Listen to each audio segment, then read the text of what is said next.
Good morning, and welcome to This is Another Day. Today's scripture reading comes from the book of Proverbs, chapter 30, verses 8 and 9. First, help me never to tell a lie. Second, give me neither poverty nor riches. Give me just enough to satisfy my needs.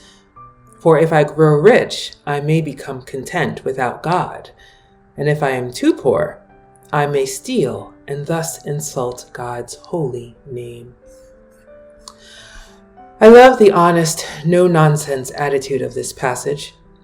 The writer professes what is needed for them to live life in a way that has integrity. Although this attitude may not be compatible with our society's definition of success, the desire to just have enough does not reflect our current day message of too much is never enough. Nevertheless, it is an attempt to attain some sort of equilibrium. But the writer is not only speaking about material possessions here. The author of the proverb wants satisfaction, but concludes that true satisfaction cannot be attained without a reverence for God. If we are too comfortable in our independence, self-sufficiency, and self-reliance, thinking we are able to supply our own needs without God, we can begin to put our trust in ourselves alone and in our own limited resources of power instead of in God's unlimited power.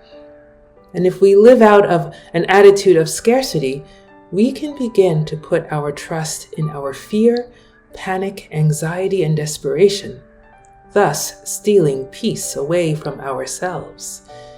We forsake the words of Psalm 23, verse 1. Because the Lord is my shepherd, I have everything I need. This is another day to re-examine how God desires to meet our daily needs and fully participate in our lives. Do we regard consulting God only as a last resort for our decisions, large and small? Do we make a deep dive into the shallow pond of our anxiety and worry instead of into the deep ocean of God's constant faithfulness and sure promises? So, Lord, help us today to keep us honest with you and open to your generous love, leading, and provision. Thanks for joining me today, and I do hope to see you again. Bye.